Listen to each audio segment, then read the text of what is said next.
গতকাল সন্ধেবেলা খেয়ে নিয়েছিলাম এই স্যান্ডউইচটি, আজও আবার বিকেলে খেয়েছি এই স্যান্ডউইচটি।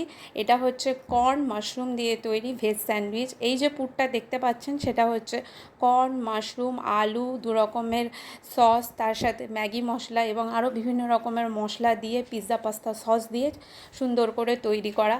তো আজকে ভাবলাম আপনাদের সাথে এই রেসিপিটি একটু ভালো করে শেয়ার করি।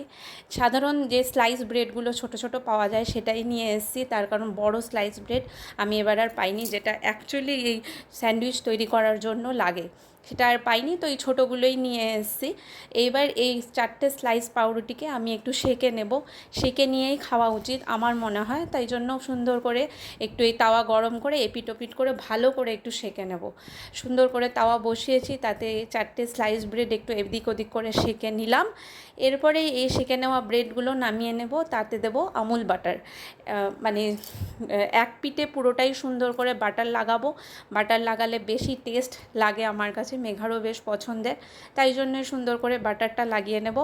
বাটার লাগানোর পরে এই পুর যেটা আছে সেই পুর দিয়ে ভরে ভরে, যেরকম একটা স্লাইসের ওপরে পুরো ভরে ভরে যে মিক্সচারটা সেই মিক্সচারটা দেব, এবং তারপরে আরেকটা যে স্লাইস সেটা দিয়ে সুন্দর করে আবারও সেঁকে নেব।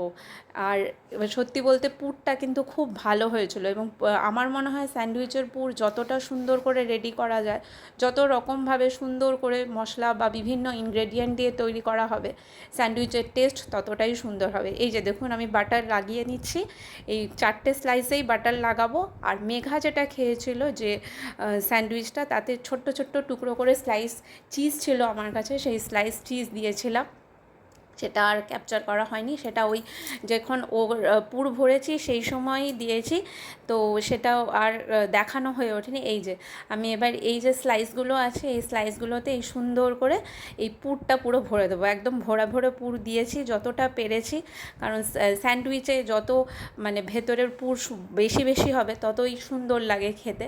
তো এরকম করে পুরো ভরে আরেকটা স্লাইস ওপর দিয়ে দিয়ে দেবো, আর তারপরেই আবার বাটার দেবো তাওয়াতে, বাটার দিয়ে তারপরেই সেঁকে নেব। এপিট ওপিট করে সুন্দর করে সেঁকতে হবে। বাটার গরম করেছি, তাওয়া গরম করে বাটার একটু গরম করেছি, এই যে দুটোই একসাথে দিয়ে দেবো। বড় তাওয়া আছে আর ছোট ছোট স্লাইস আছে, সেই জন্যই সুন্দর করে দুটোই একসাথে হয়ে যাচ্ছে। এবার একদম এপিট ওপিট করে সুন্দর করে ক্রাঞ্চি করে ভেজে নেব।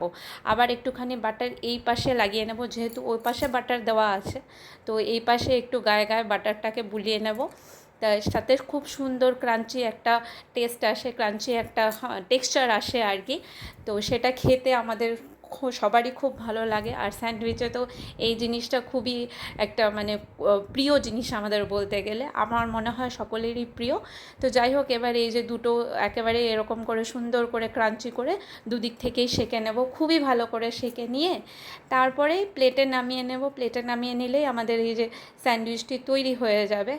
আমাদের কিন্তু সত্যিই খুব সুন্দর লেগেছিল। আর এর সাথে আমি অবশ্যই এমনি এমনি খাইনি, মেঘাকেও দিয়েছিলাম একটু টমেটো সস দিয়ে, টমেটো কেচাপ যেটা, এই যে এই রকম করে প্লেটে তুলে নিয়ে টমেটো কেচাপ দিয়ে ওকে একটা প্লেটে দিয়েছিলাম, সাথে আমিও কিন্তু টমেটো কেচাপ দিয়েই নিয়েছি। সত্যি বলতে সসের সাথে খেতে কিন্তু খুব ভালো লেগেছে, আমার কিন্তু খুব সুন্দর লেগেছে জিনিসটা এই সসের সাথে খেতে। তৈরি হয়ে গেল আমাদের এই যে সেই veg sandwich with corn and mushroom.